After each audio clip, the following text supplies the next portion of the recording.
tudo bem? Olha eu aqui de novo, a vovó Nilce, trazendo informações para vocês. Hoje eu estou num local diferente, como eu sempre digo, nossos vídeos vão ser sempre em locais diferentes.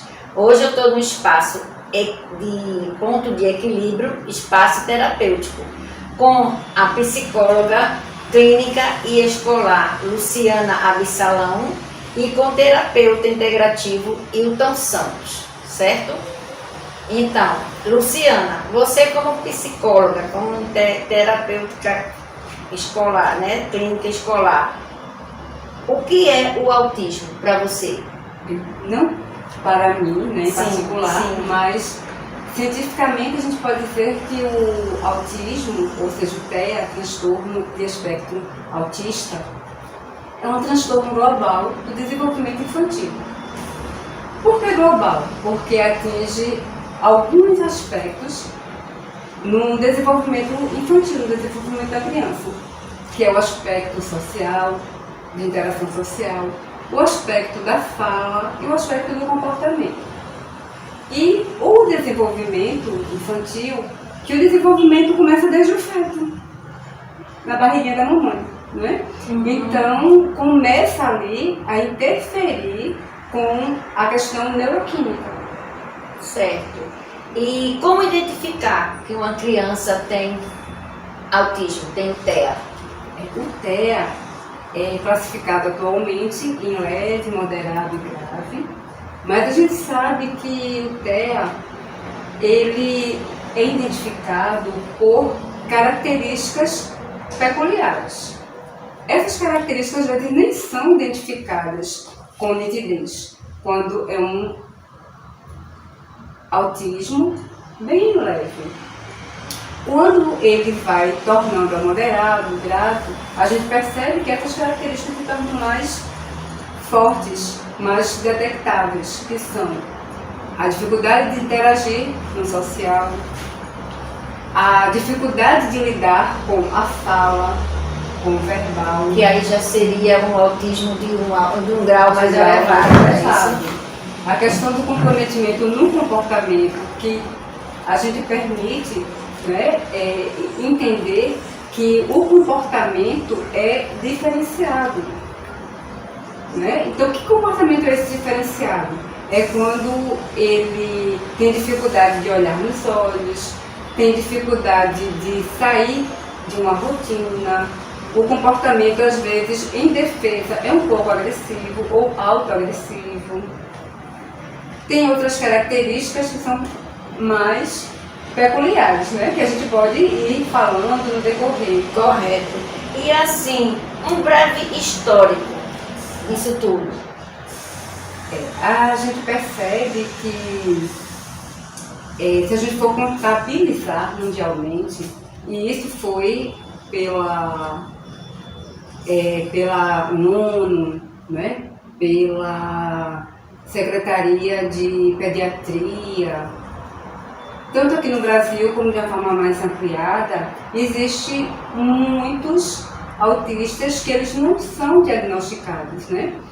Mas é claro que mais de 70 milhões de autistas existem no mundo todo. E esse índice ele vem aumentando, não é isso? Esse índice vem aumentando provavelmente também porque atualmente se estuda mais em relação ao autismo. Né? Antes não era considerado uma criança autista, na nossa época mesmo, né? Porque era a criança que é mal criada, ela não é interessada pelo estudo, mas hoje se percebe que com estudos mais enfáticos observou que existe um nível, né, diferenciado por conta de transtornos que antes não eram identificados, né? O TEA, o TDAH, são transtornos que antes não eram tão claros, ou atualmente com os estudos, então isso potencializa também o número. Até porque, assim, nos locais, né, onde existem os tratamentos para todas essas crianças, a gente percebe que realmente o índice vem aumentando muito. As próprias mães, elas falam isso, que porque tem muita criança autista, tanto nas escolas como, né? Então, esse índice realmente ele vem, né, crescendo, né? Crescendo, sendo detectado com mais facilidade, né? Diagnosticado com mais facilidade.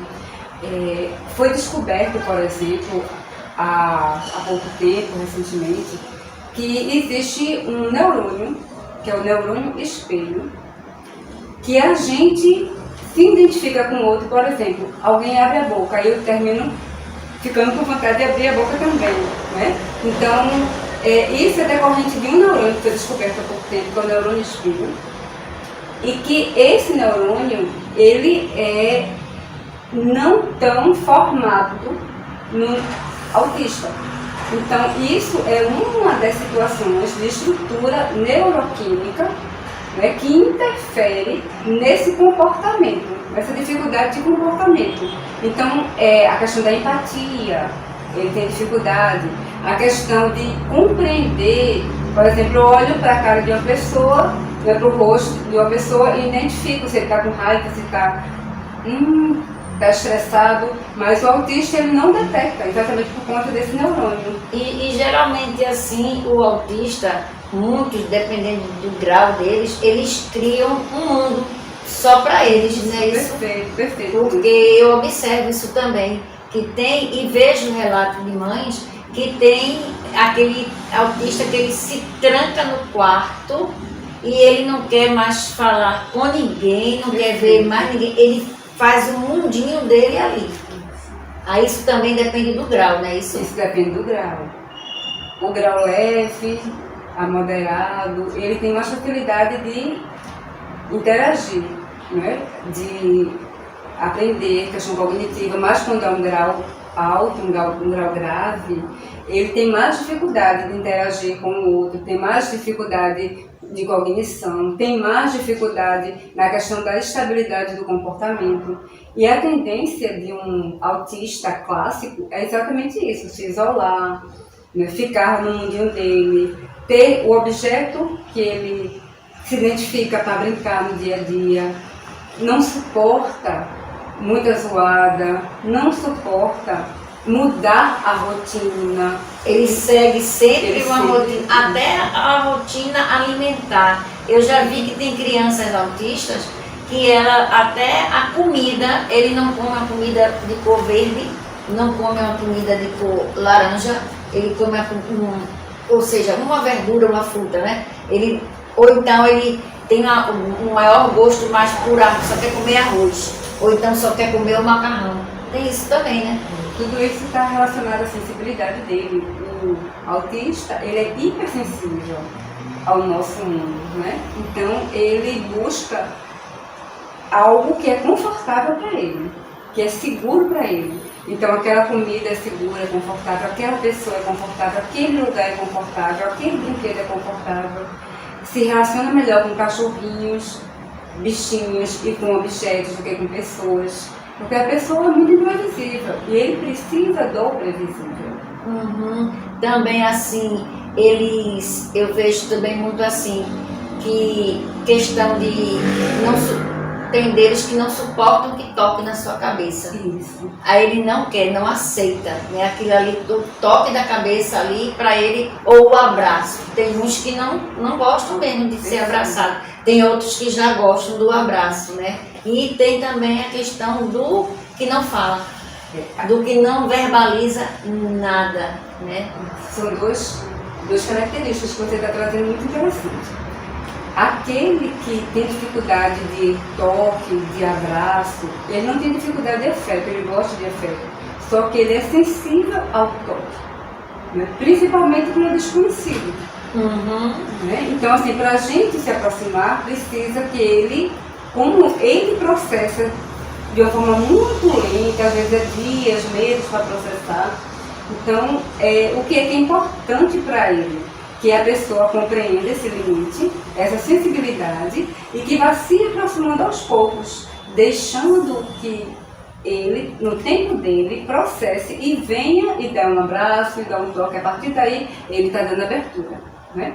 E em relação à fala, como você traz, a fala também.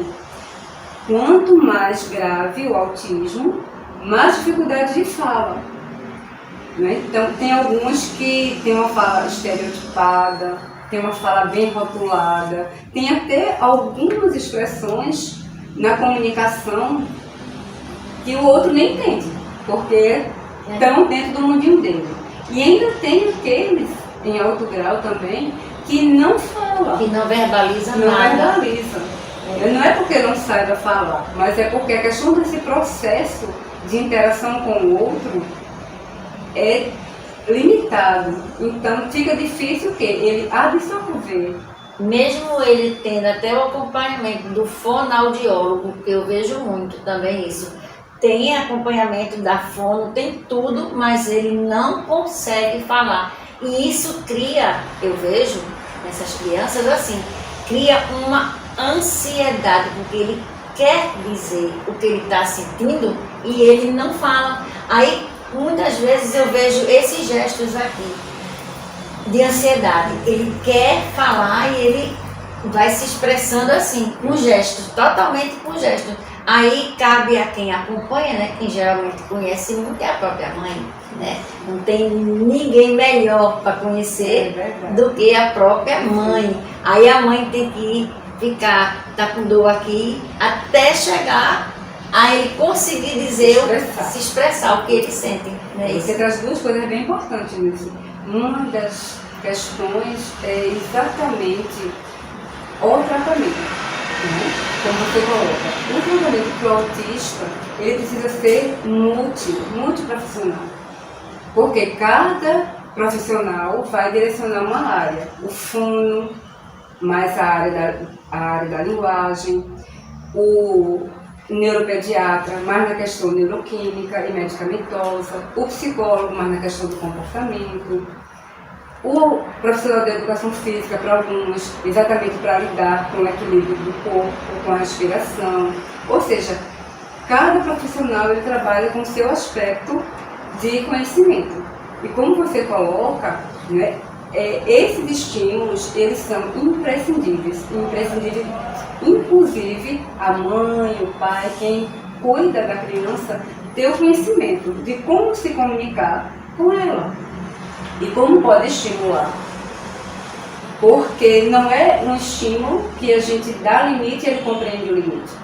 É um estímulo que a gente precisa primeiro entender para poder ver como é que pode estimular para ele aprender. Por exemplo, pega um copo. Ele não vai pegar o copo, provavelmente, se ele tiver um autismo grave, severo. Mas se eu for lá, vamos pegar o copo. Aí olha nos olhos dele e pega o copo junto com ele. Demora, a gente demora dias para que ele processe, que o processo é lento, cerebral, como a gente falou, questão neuroquímica, mas quando ele vai repetindo e escutando a mamãe, no mesmo momento que ele está repetindo o movimento, aí ele aprende. Aí vai ter um momento que a mamãe vai dizer, ou qualquer pessoa, pega o copo. Aí ele vai e pega o copo, sem precisar da mamãe. Aí se torna um movimento repetitivo que ele vai assimilando vagamente. Ele vai assimilando paulatinamente, dentro do tempo dele. Aí tem gente que diz, não, então não precisa tratamento, precisa. Por quê? Porque ele pode melhorar os níveis. Né? O autismo, ele não tem uma progressão, ele não piora na questão da doença, né?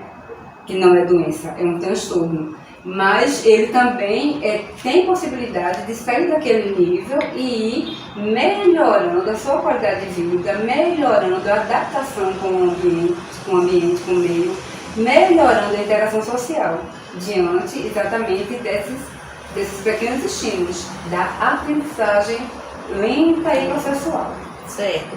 Agora, Hilton Santos, você como terapeuta integrativo, onde entra assim a sua função assim com relação ao autismo? Certo.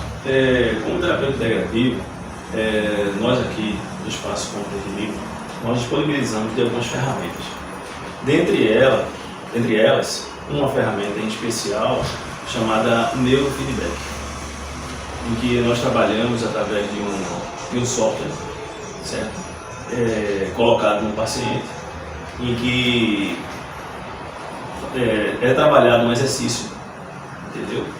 De uma interação da máquina com o paciente, em que busca trazer uma modulação, né? Um equilíbrio no sentido de percepção, já que o paciente ele tem a necessidade desse desenvolvimento. E essa ferramenta chamada Neurofeedback nós temos aqui no nosso espaço, e é uma ferramenta que em especial trabalha também a questão do autismo. Do autismo. Bem,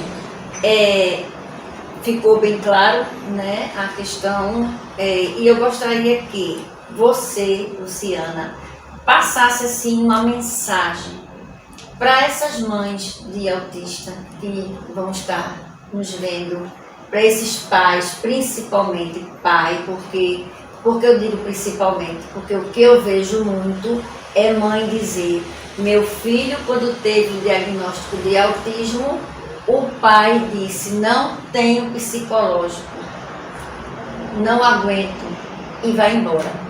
E deixa a carga toda em cima da mãe. A mãe fica com toda aquela, ela deixa de trabalhar, ela muda a vida dela totalmente. Quando era para os dois, então me deixem uma mensagem para essas famílias da importância de que pai e mãe estejam juntos para que essa criança desenvolva, porque eu vejo muito, a semana passada eu vi mesmo numa reportagem um autista, um advogado, e ele autista, e ele falou das dificuldades que ele tem até hoje no mercado de trabalho e tudo, mas ele chegou até lá. Por que ele chegou até lá?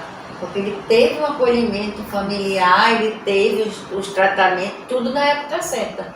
Então, deixa essa mensagem para essas mães, para esses pais, para essa família. Bem, para o papai, é importante que o papai também trabalhe essa questão emocional, né? E às vezes até já atendemos pais que tiveram esse movimento de se afastar, porque pode também ter um comprometimento leve autista. Então às vezes não sabe, não consegue entrar em contato com algo que está esperando alguma coisa dele, né? Isso fica a nível muito subjetivo, mas de qualquer forma, o que é importante? Cada um ter um acompanhamento subjetivo, acompanhamento terapêutico, tanto o pai como a mãe, né? É importante também entender sobre o que é um transtorno, o que é uma descompensação, o que é o autismo, como a gente está falando especificamente do autismo. É importante também algumas dicas, né? Por exemplo, fique atento a não exigir da criança que ele responda algo que você quer, mas perceba que a criança, ele tem a individualidade dele, qualquer criança, nós temos as nossas individualidades. Então, qual é a individualidade específica da minha criança? Então, o que é que ele reproduz para mim, o que é que ele passa para mim, que eu preciso entender? Né? Porque a comunicação não é só verbal, a comunicação também é não verbal. Então, quando ele tem dificuldade de fala, tem dificuldade de se expressar, aquele é o mundinho dele. Quando a gente vai conhecendo o desenvolvimento da criança e percebe que alguma coisa é diferente, então está no momento de quanto mais cedo, melhor procurar ajuda. Procurar um especialista que dê algumas orientações. Outro detalhe também importante é que tenha paciência com o ensinar. Cada criança aprende dentro do seu ritmo e o autista aprende no seu modo, na sua forma de caminhar e aprende às vezes até sozinho, mas o autismo grave não. Ele precisa que o outro esteja junto, para depois desenvolver dentro da perspectiva e do limite dele. Então, paciência, É importante não mudar a rotina quando alguns, né, têm dificuldade de mudar a rotina. Importante o trabalho pessoal, subjetivo. Importante saber lidar com o emocional. Importante fazer a leitura do que está sendo dito no verbal e no não verbal. São pontos cruciais, né? Tem outras várias dicas. Se a gente conversar aqui o dia todo, tem, né, milhões de dicas.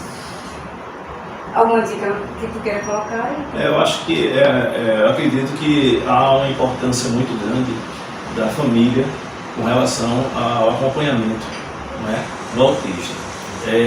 Porque não adianta apenas cuidar especificamente do paciente. A família também tem que ser assistida, né?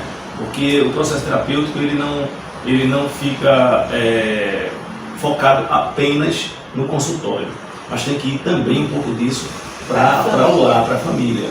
Entende? Tem que haver uma conscientização e a terapia ela auxilia nesse sentido. Claro, focado no autista, né? E também na família, né? Nós aqui do espaço, nós temos o maior cuidado com relação a isso, tanto que atendemos pacientes em que trabalhamos, né, com algumas ferramentas para a melhora do paciente, porém exigimos que a família ela acompanhe esse processo, tem que participar. Porque aqui tem uma sessão terapêutica que é a família, né? Todo mês tem a sessão que é basicamente com a família. É como lá na ONG. Lá na ONG tem, toda quarta-feira tem a terapia em grupo, para as mães, para as avós, para quem lida com a criança diretamente no dia a dia. Então toda quarta-feira tem o psicólogo está lá e faz aquela terapia em grupo. Toda semana é um tema diferente. Isso para fazer. Aí a pessoa coloca todas as suas necessidades. Porque é vasto o tema, né? Vasto. É muito vasto, é muito E vasto. outros detalhes também, esses profissionais precisam trabalhar em conjunto. É importante. Não é que um tenha o conhecimento do que o outro está intervindo naquele processo, para que a comunhão das intervenções específicas ela comungue para a evolução daquele paciente, né? Justamente. Então, finalizando aqui, né, a nossa entrevista em comum, o nosso bate-papo, né, que não é entrevista, é um bate-papo. Eu quero agradecer a você, Luciana, por essa abertura do seu espaço aqui, o Ponto de Equilíbrio, né? Muito bom o local, muito aconchegante, muito bom mesmo. Quero agradecer, né, a sua abertura, a sua disponibilidade, né, de me receber aqui. Você também, indo na sua terapeuta, cada um no seu, com seu, como se diz, você como terapeuta integrativo, Luciana como psicóloga, muito obrigada. E o que eu quero dizer para finalizar o que o autista precisa não é ser discriminado, como acontece muito no dia a dia. Ele precisa de ser acolhido, de muito amor, tanto da família, principalmente, como da sociedade em geral. Porque o que existe muito por aí é muita discriminação. Então, meu muito obrigado a todos vocês. A vovó Nilce, né, como sempre, né, com o canalzinho dela. Muito obrigada, gratidão, um bom dia, uma boa tarde, uma boa noite. Tchau, até o próximo.